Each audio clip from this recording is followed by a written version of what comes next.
Abodo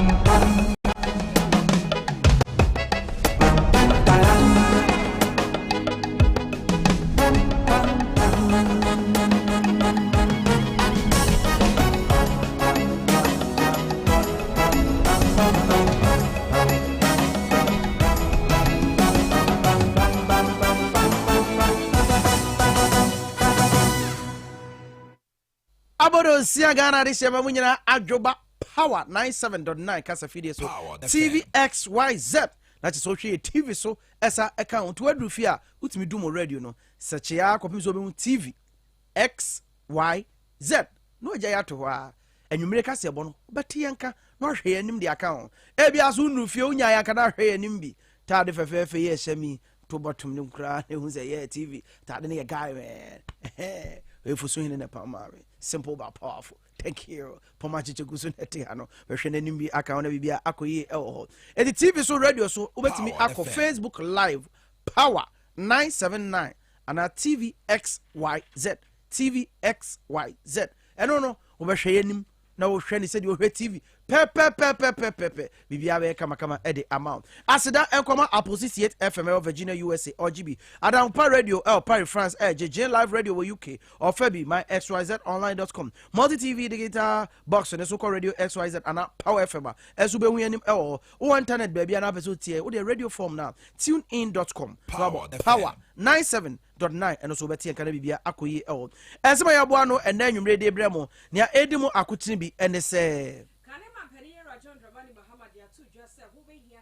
ya yedua e wo man ga na mo no yankase benya biadie na enya bi so dia kwa manhodo so ne be ya chese o man nyina ta akire ya du twum di assemble ba di assembly afei crowd o senior high school education minister CF 6 years na nyume fellow Ghanaians obeba Ghana fo nyina kwa mu na oni abedi nkomo ben ya covid ene ho sensebe di mo sebedamo ya ne Ghana di shebia di nkomo so afo hwe ban bon senso chema ya koto adu pre mama mpanyin ni asrafo Ghana fo akasa na ene ya ye hye yense yenko covid-19 pani ho sensebe bebre na ba ya yedi mo amane bedamo ene na so edro so big cap micro credit for so covid-19 we ye o makoya ye obetimu nchemu ene so afo ye o show my Ghana nkita odie na afen so digitalization ne ho nsem so ma me yesle wusu ye kase de audit report be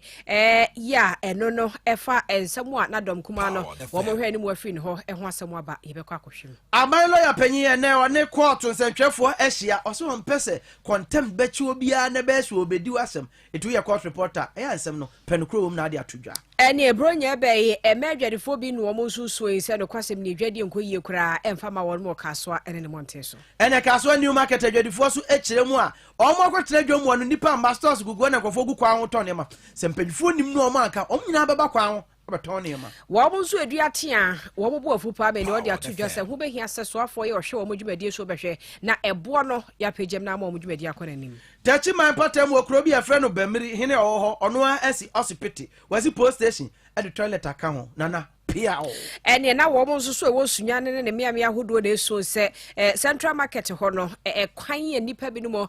ma enka ne niema bi no mo kwaso ho ne nkoyie kuranti benefo hwe ho asem nka ye kana kaso abeka se kaso abiontu de enka no awutu loye ye se akonforefo abo nipa mienu tuo ama ba ko awu ba ko so trapa adeshima ma foforo be kasa nsem we no ho na anwume ya tena se de so mo se Power ne Tvxyz Kasiebo ye mfasida e ma anwume ko bi anwume wada ma otaye chi e me de nsem no edam Ruta natural products ho ebo ase de be ya malaria typhoid nyina se be to Solak natural clinic ho ene opese shape ne ye fa wo mo ebe siesio kama afa little George akofa kwa mesha de be adwama so ebo abusu immune system no ama hodin abem needs microfinance wo ma abosia ye hodwo no adwumi de dwuma se de se efata health alert clinic se yenko heba ebe bibidra wo de show ama ho ato dominion heba powder wo stroke ene ebubu agu ho awunya bi ebora no pabo na nwumre no ano no kakra ebe call let's talk educational consult wo so ka ho be na otaye chinwuma ko ani afoforo bi ka ho na nwumre ya tena se ede nsem ye de edam obepem wo ho nsem ede bedam And then here can say a rain fee Volta Power almost Kasiebo live and Global FM when you know Sharp FM February Takrade Instrument FM on Cram Quanta Boom FM FB Jessica Jinyame El Sampa German F West End Radio or Febi KFM El Pasa or J Inkrigi FM El Bole FB Vinci Radio Dunkwa no fin Sweet FM Benye FM Yakasa the PSA Elko Emamo Chief Yabu Information Center Asharaja Jima Information Center Kasapin Kuma Pem Royals Brody time Unity Information Center FB Grubi Cratch NDC Information Center Ejumako Olu Information Center Febo Cape Coast Ebri Market Sea World Information Center Febo Mankasim Katechias Information Center Mankasim Wow Justice Information Center Bupe Jehovah Nisi Information Center Febo Asante Achem Saso and a Victory Information Center Lontuk Panda Efa Mesisima so FB na ame Justice Information Center there Bronya when your friend Christmas come early Omodem ponchene bayre di kayaba timo amaka mo de nyina bronya na mo famra brasa ene ma bronya na yede anope wo mo ba ha se biatum Justice Information Center tuche passe e de mo bo adwuma pa mo go so bo adwuma mo nkoso nso mo adwuma ye mo bia otie fa ho bia nso afinhia pa ya me nkoso mo bia ho de anwumre ye ne a ya tena se so mo me amapoma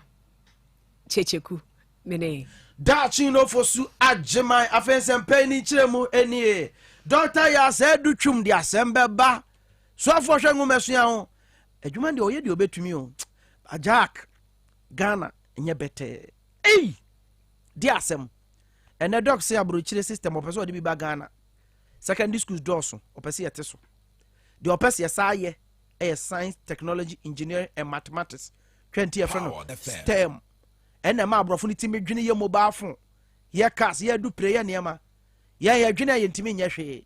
sokodua de timi ya ase afa duane apapai na de aso sokodua ni bia ba o ba pa de efe na ya sene ho na age free China na eba che se bi ye koskusu ya dwene nye adwuma Dr. Yao o se adutwum se ebe ya ka secondary school evan ko 6 years Dr. Richum de asem afia me ebe ko secondary school no pira ko 6 years na da be o mawie ani cheche mu icheze ye jitum kradia from 2023 ko ya no eno ano timo amu ba fe no be ko secondary school ni de no mu nyama yo ya dutwum so be miem se be twum se tan satai ya twum ya target ya no ma bia ye be jema na kobọ no na yenti ono anasem na afi yenko penchire mu mra awarded contract for about 15 schools that are going to be what we call lower secondary. The facilities we are providing is just like any high school facility. And every one of those schools has a library, biology, chemistry, and physics labs. Beautiful school buildings, and they are coming to a community near you very soon. And in 2023, when we open those schools, you're going to see how we are going to provide 6 years quality secondary education and not 3 years plus some 3 years old middle school led educations that we call high school. If you go to Abnase and Onye, they have about 12 junior high schools. Within the next week or so, God willing, will cut a sword for the construction of a new lower secondary school there. Now, all those 12 schools will be out of commission a year from now. They will no longer exist as junior high school. We'll move all the students into this new building that have biology, chemistry, and physics lab and libraries and everything. Therefore, these students who are now going to grow up in Ojun of Binase are going to get the highest level of science education. Robotics is going to be taught there. The space is provided for that. And their level of proficiency by the time they get to junior high 3 will be very different. But the good news about that is that instead of 12 headmasters, we're going to have 1. So we have 13,000 junior high schools. If this reforms goes on as planned, we're going to reduce that to about 2,500. Oh, enti Dr. Ya said do chum so afo hwe ngomesua so eno no enti joyous na hu no o twere onwe ne ho ne ade de by 2023 say schools be dumienu bi no be bu ni nyina agu yesi new one e lab workshop lecture room ya kwa homa ne so o ma wonim de fa ngomesua ho Penny Bakwa Ghana Agena to me Executive Director ma African Foundation for Educational Development. Openyi Ernest Kwame Adade. Eja makwa baba Power FM Tvxyz so anwumre. Yeah, me use many abema. Ya that's pa. Eja na Education Minister asem ya wo kan anya bia Ghana. Ye de radio so ne TV so yi. last week ikura ye show bi enkwala atiti nnua ase ebi kokoo afuom e na omu sua de yenti me kura sisi school adan ma omo na fe secondary school yesa de be kwa CCS e ho na eduru de ayo no da se na kia wetie fo nyina you everything about the Minister for Education I say junior high schools no be what that. But junior high schools who what that. But the ministry no ba be any say omo be come boom. It is your short schools about 3 junior high schools we are come boom near the market junior high school we are say. I mean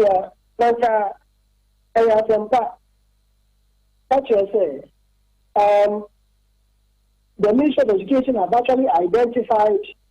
some of the problems confronting and bedeviling our junior high schools and basic schools by extension. Saying that almost this development. But you see, as a country, we are not taking our basic school too seriously. But in fact, World Bank reports at the study Ghana said we have more students in the classrooms, but they are learning less as compared to their counterparts in all other African sub-regions. Just what the early childhood centers are from kindergarten and the primary schools, have often become the weakest links in the education system. But as a ministry, they are not looking at that. Now, there are so many things bedeviling the education system and especially at the primary school level. And inadequate teachers. And now besides the CAP, look at the name. But when the ministry has identified the problems, some of these problems are the contributing factors to why the ministry is taking this dimension. But look at it from this angle. We are still adequate teachers. And I mean, every year, the country produces about 15,000 teachers. But looking at statistics, in the year 2020 and 2021, almost about 18,376 teachers in primary school. It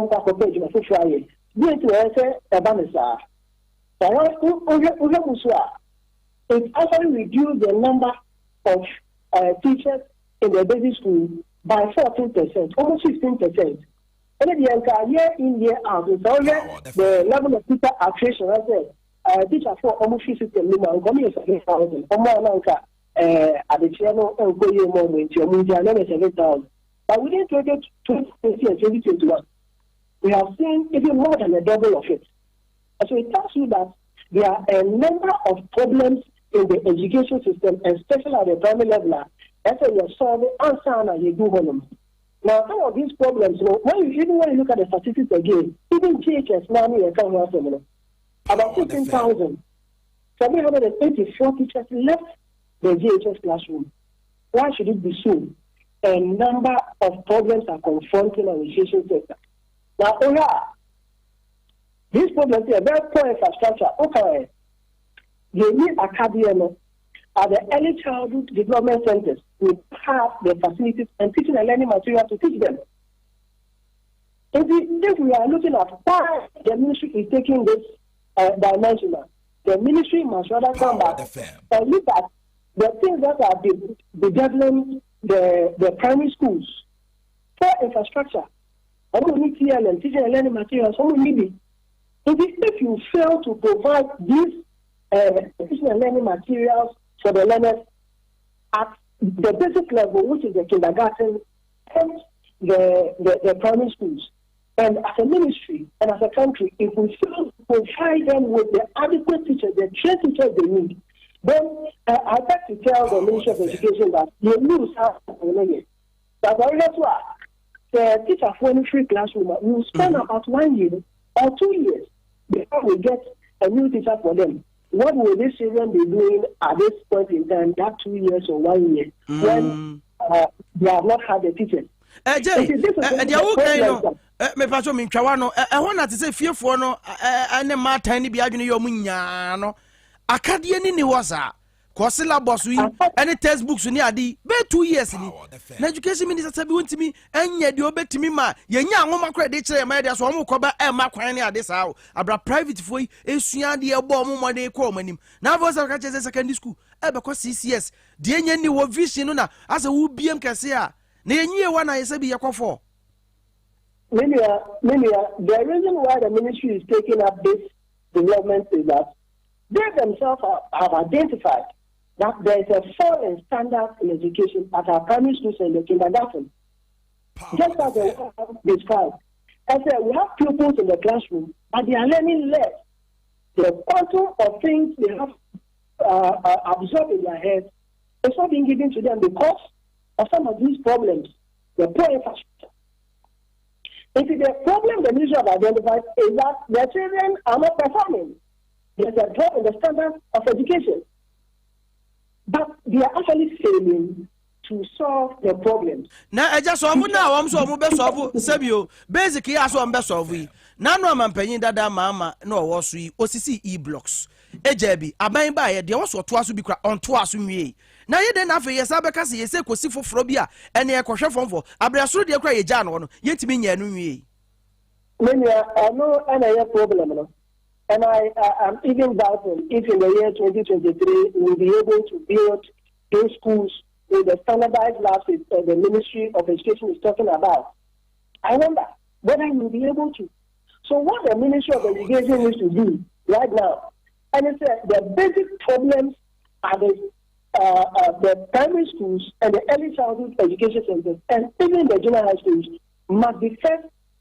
attempt. There should be a first attempt in solving those problems. If we fail to solve those problems, I bet to say that we shall meet those problems when we have that consolidated junior high school and senior high schools. Mo, Eja Yumre, Power FM Tvxyz, Yeda Sepano Adaji. Etiefone Amotene Kaya Openi NS Kwame Adade or Executive Director, African Foundation for Educational Development. 6 years in there, also a doubt. Whether said by 2023 in Krano, near ready. And this one would tum. No more tea the Ghana for Ayo. That year to us na ye call and 74 emo kanema penny ye Rajon Dramani Mahama edia to just say oh my god na ye betumi akonkode wo say yasim hiampo se emo ya ye dua ye bedua ne doso na aso eso so ebeso aba bebre na boa ma yankase enya bia di oh my god na mu na afesu ade bia kwa ma hodo so akwakoton wo se ebenye ya na enye wo mu adua mo ne kwa na wo se ejade ma wo mu na emu wo so ma emu ne nyina ta akire bi na yetumi eye ema ne ye Rajon Dramani Mahama nsemi wo de to dua na ya bra president ya the Ghana Rice Interprofessional Body ekono ano nana eje aye otoso mienu ene ne dom wo mutu ne sosa e wona tena ye ya wo mo ne no ekwatwehwe nkomo na mampani dia tudwa ya wo kyerese o my Ghana ye betumi aye ama na ye na se kwabase eja de abo ekuo ba ko peso so wo mo nko ananya ene be ma adwuma na ye di na emom sie nyina ye ta wo mo chi wo sa kwan so onya wo gire se ebetumi abo papa am yetumi adu sa abo hye no ehwani ntum ehu behia ese na ebi mo adi animo no o be mo no nyina so nta eche bi ne hwa kwampa ebefa so na eniema wo behia ede agu no bae ne so ama mo no a wo modua na aye bebre ne atumi adi bi wo ha ede bi akwa ama hodo so so akoto de mfom faso de aba no yentu sa anamo no. Government must step in because it's not about growing the rice, it's about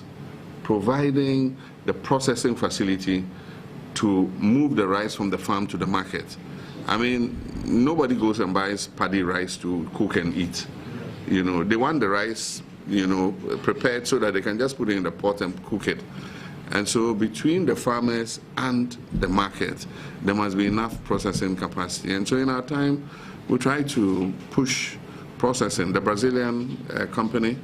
you know, that set up the mill in Volta region, we encouraged them. They came as investors. We made them, you know, invest. And so the Avnash, you know, rice mill plant in Nyankpala,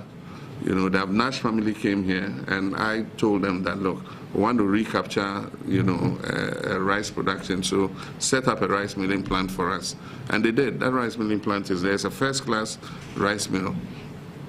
So we have the capacity to be able to produce enough rice to feed ourselves in this country, and even to export, you know. But it needs that government must, you know, come in. Private sector alone cannot, raise the resources to be able to do it. And so I have said several times that we need the capacity to process. If you bring in the capacity to process, the farmers will rise to the occasion. Of course, fertilizer and things are expensive, but if they get a fair price, for the paddy, and the millers to get a fair markup for, processing and selling, it will be a win-win partnership, perfume rice. But we have the seed. We can produce that perfume rice for them. And I've eaten a lot of the local rice, and I don't see the difference between the local rice and the rice from Thailand or from Vietnam or all those places. Ghana can feed itself in terms of rice. We just need the right cooperation between farmers and processors and everybody, and we'll be able to do so. Yeah. Elsiafoyera John Dramani Mahama and yet is who Casena Yenuachi no Penia one so Eda Ghana Rice Interprofessional Body no ano nana ejaye ya otosumi yenuso kasade to judge say womo bom homodin bebre ne amudue womo guso ya womo ye no wogide ma pase Yera John Dramani Mahama ne mpanifo ahoro bi e ka ho koso ata won machi wo sa kwan so a wo bani so ade hunu se wo mayi yebetumi adru mpempenso ya yepese adru wo mudua ene de ka ho no ebetumi awie hu die na wodon so ne dia wode to so enie emo hoi emo edi enya ye se foreign sing bebre ne de kramo enti se ne ye pese ye twa saade ne so a abanfa ne nansi fom na yenye enuama bi a ebema saade no aba yen kasa aban mrakuafo sika free da bi ne e kan se ye kɔ na ye kɔ akɔpesika de abeye kua adwuma hyehyɛ ni be ho a ho nyo kakra emayen interest rate no emra fom mfidia eya yemu bi kra de ba no wo so de bedu ya minim me sure say saade ne bi wo ho wo de agric equipment bi ba say unya waivers bi aban hwɛ na saade no enkoso bebre emayen because yentimi ntrance enkase bibia aban be ye but uma obi opportunity a owo sika bi a o de be hyeku adwuma mu especially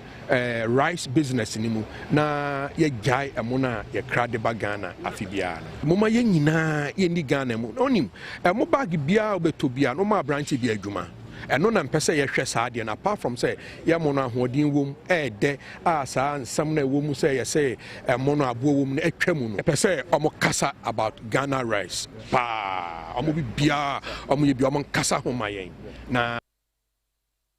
Elsiafo nana ejeya ye ya otoso mienu a woye president of the Ghana Rice Interprofessional Body ano ene ete so de nsemi etu dwana de atie ne se wo mo free Yera John Dramani Mahama atsa ye no wo de omani ache pedua se ya ehon so kanema mpene Yera John ajikum kofo atsa ye ena wo mo kɔ no hon so wo mo ne no akwakodi enkomo ede wo mo nsem akoto nanim nti ya ebrepam ye Kasiebo ahoro edidi so bo no nsem a ekɔ so wo mpene kofo atsa ye so ye de ho asem ebedamo Yefri mu so ayenkwa adupre so China so afo hwe ba mmonsem so honorable Dominic Nitiwu edikoto dwa mra hye fie na chese nre ya akra eno kan ye se aban na boabo eska no so okope adupre foforo de amama mpanyi na to atwa eno ahan adupre eno ko han ne boarding ena wana obi $14,000 no mampanyi so opede shower wom kakra kovo se said kra de ensuo pete a ebisi mampanyi to kwa de se odware na ehwe ensuo kra fra adupre mu ba hey Ghana forecast tiere ye koto adupre hu twa so oba ya na wedding hu twa so oba ya sha ne kawa foforo hu twa so oba ya sha no gon ne dia mama mpanyi we presidential jet na ne otim no okwa ye nyina so aka se ye ma mpanyi adupre ni enye ya rent bia ye kwa han bia ne semba rase be yofia honorable Sam Okujeto ablakwa dikan etiem se na ka ya bokwa ka se mu meyi ano mechechim mampanyi tukwa na kwantuo wo kakra mutimi ma meyi ano fere de musa de bebe ni na de modwene Ghana fo sabre nkrofo yare a omkwa asipiti a ebi ka health insurance nya adwuma yie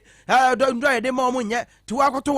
wadro ya clinics bi wo a bekokure nuanim nurse for kasa a teacher for kasa so many additional for kasa na kofo na no yese ye form kroba ketu akam en kra nya ma chese how wo mani mu ama ajo mani wo mamu na hu se awo kire wa ha fe de mo se yes kase de koto praying e de mama mpanyi na atrem ne ho to ye sa de ne Ghana fo bi di nko won se we nya de anke hia sese nya sa brei kra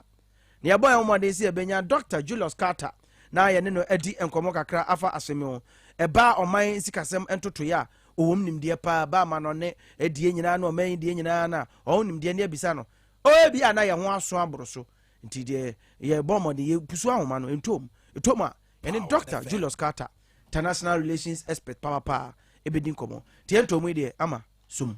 yento aso na yenko ensam no foforo emonafiti eviempinu ne aduno ena covid-19 ya na ama no homne so wiase nyina march bosome mo bi hyase se atwini tiri e wo my Ghana sase so hyase nipa mienu afi ko wieche na wo mo keka ba nso no mo ba nkron afi be wieche na ese yade no wanya abakora ne sa eno nam so ma Ghana yema mpani fiti ase so ne o memu ibedi nkomo na bra no ne ese fata sa wo se Ghana fo ye de boy ho ban de free covid-19 ho no ye nyina ye behwe ni ye tu ho anamo na ye behwe a mako aduonu nsia 26 ena Ghana yema mpani ni ye di nkomo a ni nyina no enhye ye aban de agu akwa so ene adesre ya wo de to Ghana fo anim se enhye ya de agu akwa so fa covid-19 hu na wo se hwe edi so ene enkra e free wampani atena ya ba ene se oni o mamu nyina besa akasa we ye de to so aduonu so 27th address ya wo de mo meyim e de afa nhye ya aban de agu akwa so e de efa ye covid-19 ho na ho akwa hie sanse ne ye se ba ku bia sa atweneti a ye fra no omicron ya wo no ba ye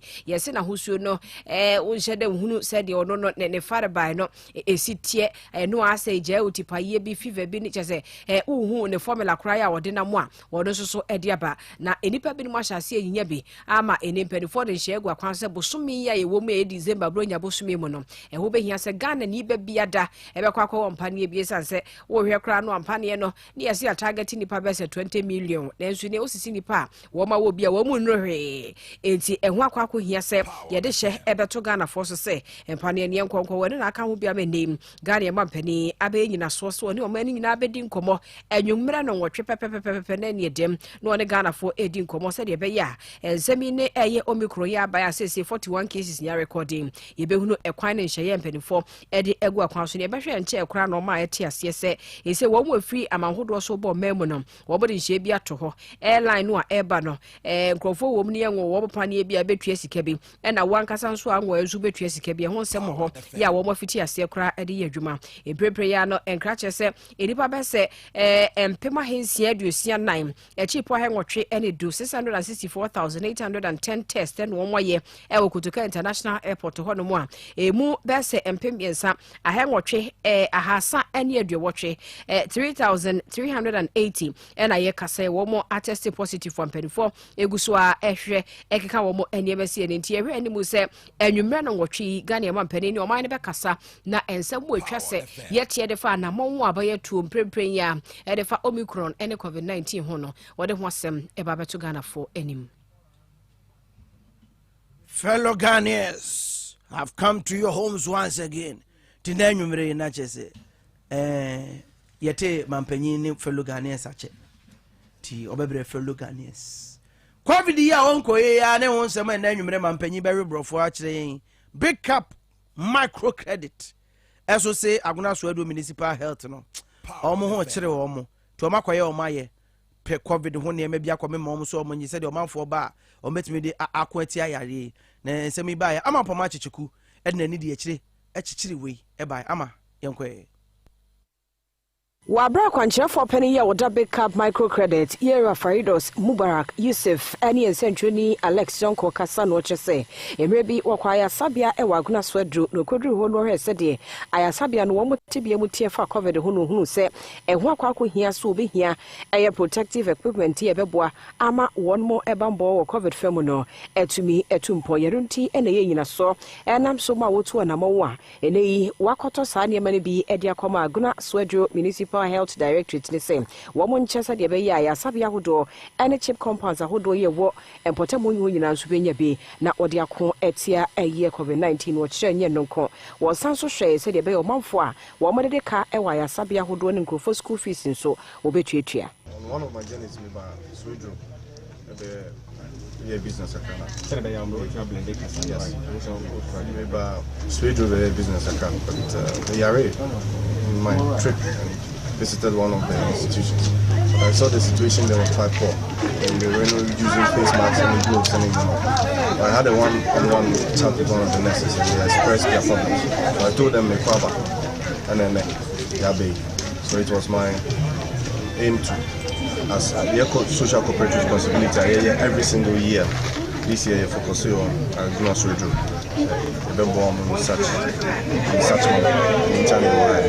Yanuachi no and a quancha for Yawa Aguna Swedro Municipal Health Directorate no and no Dr. Abuku editor judge said any so and a more Jumekui womo etu no better say and Yama Yabedu woman 7 better pay Amaya Sabia Hododo Ubia Ensa Akambi.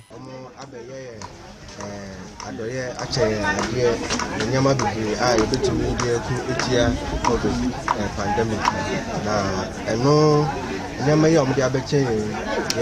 hye omo bose ye de beye nyama ese ese ye de eye beboa ama yetimi aku etia COVID pandemic our municipality. Enumo enamrashe the journey edema de shewo Aguna West abaton peso asoma Miss Morrison and so edia to just say Municipal Health Directorate no so hwese o manfo apomden ene ne mahodo ye beboa ama wo mapomden etumi akonani mosa kwan so no wode ebegu kwan mu. No man, you need to plan was an abato. Maybe I was shadow not to damage your food. Ain't them no watch shadow away at the food. Even though the Mabri and Shadan COVID at Chetan, almost was and was Shassibu. It's able to hang in I am for you, the hands and Shassibu. Now, young Korean Bohun de Woon can't come bring every day. Or your brank of Fubi Bruhun be free alcohol party, Yaruko Beach, and I'm go married to go. Semitative when I'm Misha Makola Miss and you put one mobile, no one shamaska. Name him, she shame. Etefo amane bo amote amapoma checheku na chesifria Aguna Swedro big cap microcredit for piao yedamasi kawe nye dumaku bebre mom yese ya kabebo apa that's why our COVID emo na efiti be ya baba ne se ho akohia se December boso me Ghana ni de hye bia bekwa akwo mpane bi no ama Ghana fo bi susu ahye nkobodie bia se apinu a kire se kobase de o hye beto ye so na akwaya se fa hodie na yetietia so ye behwe a aban eye se wakwa krampane de aba nipa be se million 20 million no target wo mo na so ye kasa emu be se million mienu achi ponso 2.7 pe na tumia wo mpane ni bi na akwaye Sisi si ade Ghana ni ba biada so ko wo biada na Ghana fo bi kire se de bi ekobasa na amwa wisdom hede jome edna ni edisanse mochi a wode sa mane boyi bae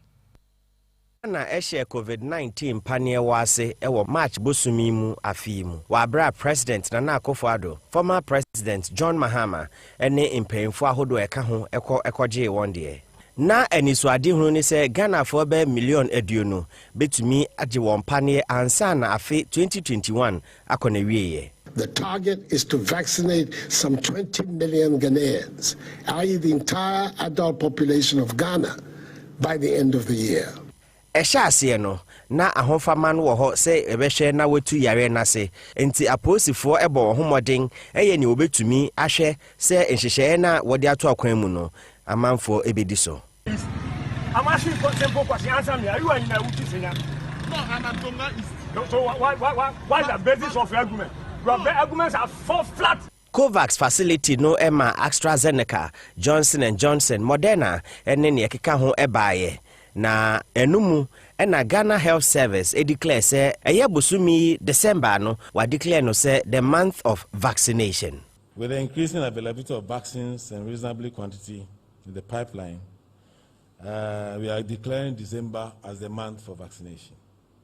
or let's say vaccination for Christmas. So December is going to be declared as the month of vaccination, and to be launched by the Honorable Minister on 30th of November 2021, last Tuesday. Ye ka say enipa be million mienu echiriponson na waje won pane nkamia ese aban entumi endi ne bohye no so se nipa be million aduonu na benya won vaccine ansa na fi akona wieye wa abra nipa pi na edwen se nka COVID de okono eho na ne nkrobata fofra ye frɛ no Omicron eyi ni ti we enama eho abehia se amama fo bebo moden na omo awo mpane won hye so.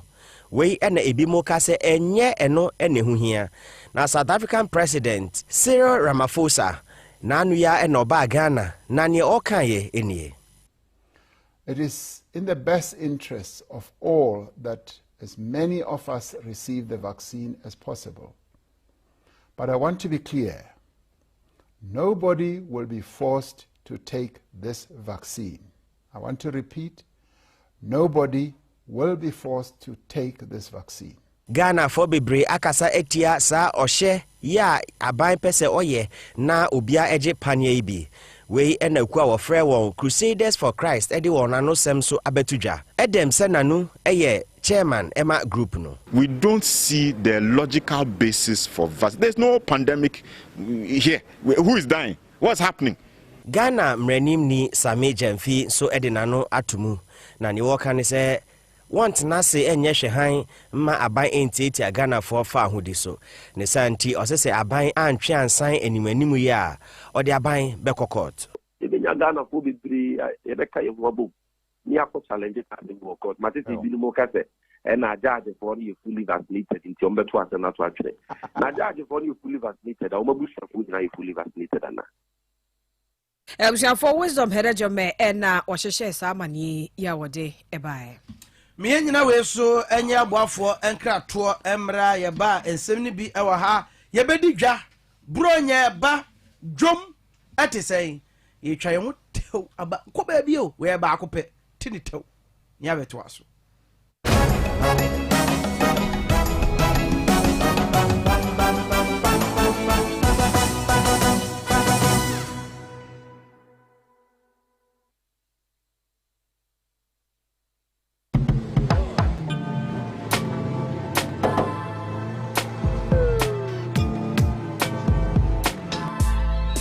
Welcome to AutoCheck Vehicle Diagnostic and Licensing Center. I hear my car can be checked here without going to so many hours. Sure.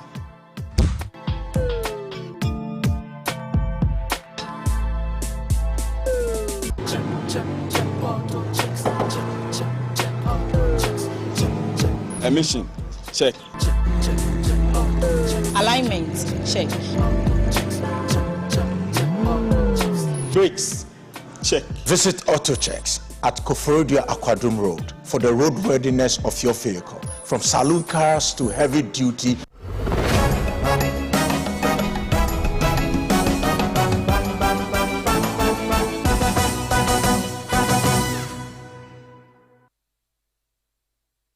Bam! Yadamase mamutie radio so mamuhwe o TV so aseda enko emam mame nkafu Solar Natural Clinic so emam ebia yo ba wa umienu koset no wa ba so afu no wa ye de obetimi bia entimi ntwe emfata wa ba upodi onya nware eso wa hwe wafu ade nam a na ano de ma bi de am ko wi de chen bandage o say ye de chichire udufi anu wa yi na ntu na mo nyina enkrofo nim say na fu de say da form o say na form lawyer no wafa Solar Natural Clinic ofu ebe mena twe friend Tammy wo sere ebe twe afiri ho wanantu na srade na yamfa sika ntwetwa wo machine de be yi ni fam srade na wo mo mpekura itimi sade kogu ba bi ma so ope ba bi de sheki ya timi sade liposuction machine, body mass index machine, ultramodern diagnosis machine, massaging machine, jama hima ni nyina de be sisi ni pedua no ma wato nya no kwa yare awudo nyina so Solar Natural Clinic esa wo kumasi ama ha o man kran why kanti krono we Shell Filling Station the opposite Solar enkran de oba kokomlemle Royal Castle Road wa Eben Harvard Senior High School no Dr. Solomon number in 055 393 2631 055 393 2631 ave yatwa nsempa no eso ene aban lawyer panyin ne so afọhwe atentene eso lawyer Godfred Yebo Adame ehia nsentwefo a okokot na je san nsentwefo e de court dem enom sori a omote amane ebo efiri oba na omo de abedan Ghanafo na mate se de ekọ ne bibia na ehiamu eba so enche bia na sa court reporters Chief Justice na afre yen ko me kan as say wa me yesai giatum shebo say yen ye phrase say judicial press call bebo adwuma court nsema ye de beba nyina emu da opefe ne de abre mane boy ye de beba no nye de ni baabi dabi de wo edem eno ne be kan ma manfo ati ti phrase ye ma ye din foforo e ma ye komade judicial press call when na dikan ayakoshia Attorney General Minister for Justice Godfred Yebo Adame yakwa no de futu e ma ye sense twefo adwuma ne eno ane ye ne enkoso a enye ne nyere ye ho sense ma ye de be free titu asem de bia aba no ya ye nya nhwemu kakra ehun se sa na tie pepepe ne de abeto abonti yetie Godfred Yebo Adame. I would entreat you once again to ensure that the rights of accused persons to refer trial are protected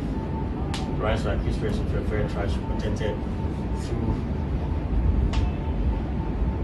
proper and, let me say, discreet reportage. As accused persons below the age of 80 years when they are standing trial definitely have a right to some protection in accordance with the law. So we should be mindful of that. We also be mindful of say,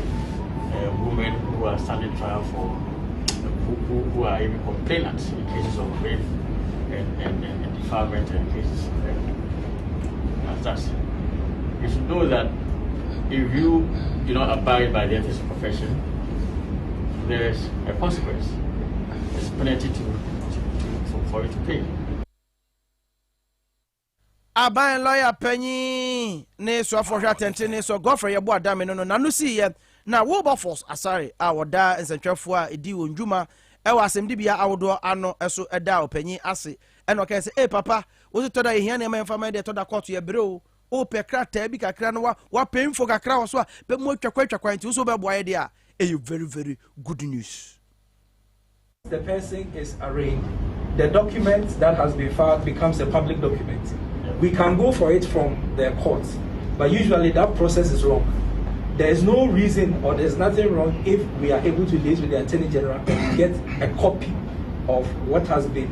filed in the courts from the AG's department. I don't think there's anything wrong. I don't know if my colleagues would disagree with me with this. So we are asking that we cultivate that relationship so that when it comes to access to information, it's not always being directed and say, oh, go to the court for it. But right from this office, which is a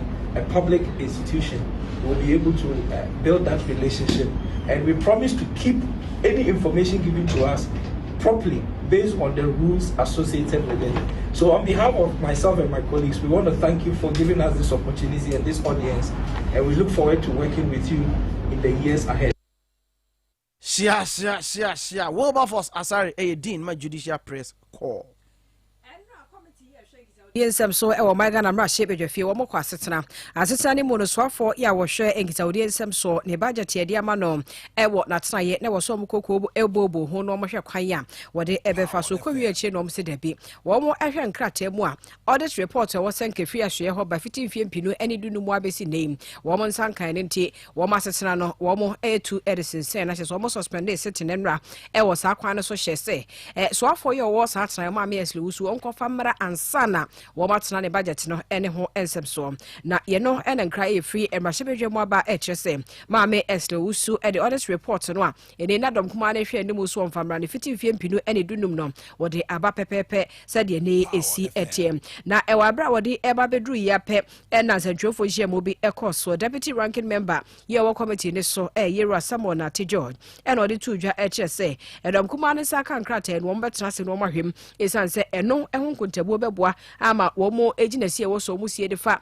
budget no e de ma ne ho no womo etimi etu anamom power kasie ebetumi aka esisudua epipo se edom kuma na monto ya won mu etu ye no ese ede nsusuanso abe sans womo anye ne sa enkama me esle wusu report no ko mfama ema womo ehwem na yenkotie ensem no ebise de esi ekoye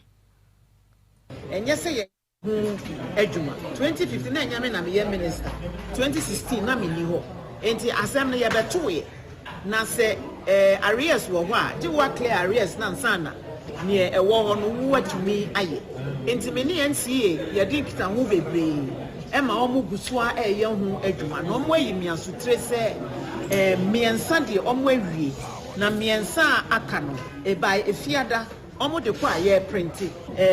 ti by efiada nyampa 2018-2019 de ne yansa beka